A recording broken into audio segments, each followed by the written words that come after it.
결국 샌디에이고 파드리스가 어썸킴 김하성을 트레이드 카드로 활용하겠다는 의사를 밝혀 화제입니다.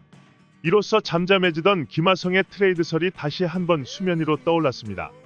미국 스포츠 전문 매체 디 애슬레틱도 18일 샌디에이고 구단의 예산 감축에 따라 김하성이 트레이드될 가능성이 점점 높아지고 있음을 이야기했습니다. 매체는 내년 시즌 샌디에이고의 페이롤이 2억 달러 이하로 감축될 수 있다라며 샌디에이고가 몸값 줄이기에 여념이 없다고 전했습니다.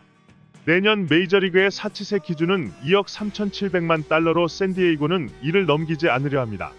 샌디에이고는 천재 타자 이정우에게도 관심을 보였지만 결국 샌프란시스코의 과감한 배팅에 밀렸습니다. 이정우는 샌프란시스코와 6년 1억 1,300만 달러의 계약을 체결했습니다.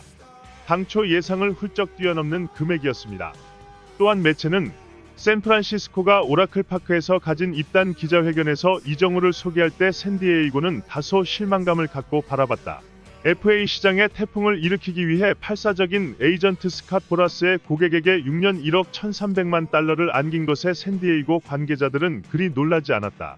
샌디에이고 역시 이정우를 노렸지만 같은 지구의 라이벌 팀이 샌디에이고를 능가했다라며 샌디에이고도 이정우 영입을 진심으로 원했으나 현실로 이뤄지지 않았다고 설명했습니다.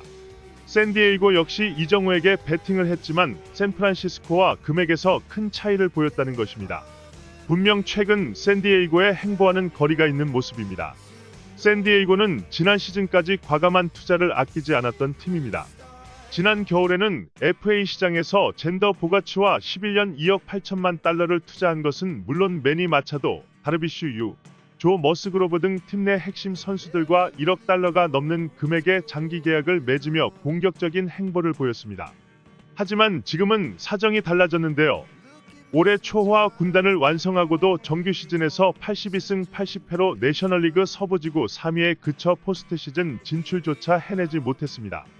이에 샌디에이고 구단에는 대규모 감축바람이 불고 있습니다. 샌디에이고는 이미 슈퍼스타인 후안 소토를 뉴욕 양키스로 보냈고 다른 선수들의 트레이드도 불가피할 것으로 보입니다. 특히 소토의 경우에는 내년 시즌을 마치면 FA 자격을 얻는 것도 고려했지만 그가 내년 예상 연봉이 3,300만 달러에 이른다는 점 또한 샌디에이고의 트레이드를 부추기는 요인이 됐습니다. 샌디에이고는 지난 9월 선수단의 급여를 지불하기 위해 5천만 달러에 달하는 대출을 받은 것으로 알려져 충격을 주기도 했습니다. 2억 5천만 달러에 이르는 올 시즌 페이롤을 감당하지 못했다는 의미입니다.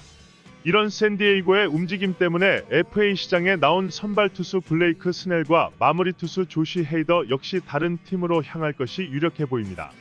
여기에 추가 트레이드 가능성도 제기되고 있습니다. 김하성이 유력한 트레이드 대상이라는 것이 디 애슬레틱의 설명입니다. 샌디에이고와 4+1년 총액 3,900만 달러에 계약했던 김하성은 이르면 내년 시즌을 마치고 FA 시장에 나올 수 있습니다. 2025년 상호 옵션이 있지만 김하성이 이를 실행하지 않을 가능성이 큽니다. 김하성의 내년 시즌 연봉은 800만 달러, 그러나 올해 공격에서 한층 업그레이드된 모습을 보여줬고 수비 역시 내셔널리그 유틸리티 부문 골드글러브를 수상하면서 김하성의 가치 역시 뛰어오른 상태입니다. 김하성은 올 시즌 152경기에 출전해 타율 2할 6푼 17홈런 60타점 38도루를 기록하면서 한국인 메이저리거 단일 시즌 최다 도루 신기록을 작성했습니다. 샌디에이고가 공격과 주루, 수비 능력을 두루 갖춘 김하성을 붙잡으려면 거액을 투자해야 할 것으로 보입니다. 하지만 샌디에이고는 그럴 만한 재정적 여유가 없고 다른 구단들도 이를 잘 알고 있는 것입니다. 특히 이정우를 잡은 샌프란시스코는 내친 김에 김하성까지 트레이드하며 외야에 이어 내야까지 전력을 보강하려는 움직임을 보이고 있습니다. 샌프란시스코는 이미 구단 내부에서 김하성을 향한 연장 계약 논의까지 끝마친 것으로 알려졌으며 이런 계획에는 김하성의 전 스승인 밥 멜빈 감독의 조언이 있었던 것으로 예상됩니다. 샌프란시스코가 김하성 트레이드에 성공하면 곧바로 10년 3억 달러짜리 초대형 연장 계약을 제시하며 그를 팀에 오래 머물게 하려는 소문이 돌고 있기도 합니다. 이처럼 샌디에이고 파드리스 소속 김하성의 트레이드가 점점 현실화되고 있는데요. 코리안 메이저리거 김하성은 어떤 팀에서 뛰게 될까요? 많은 국내 야구 팬들이 기대하고 있습니다.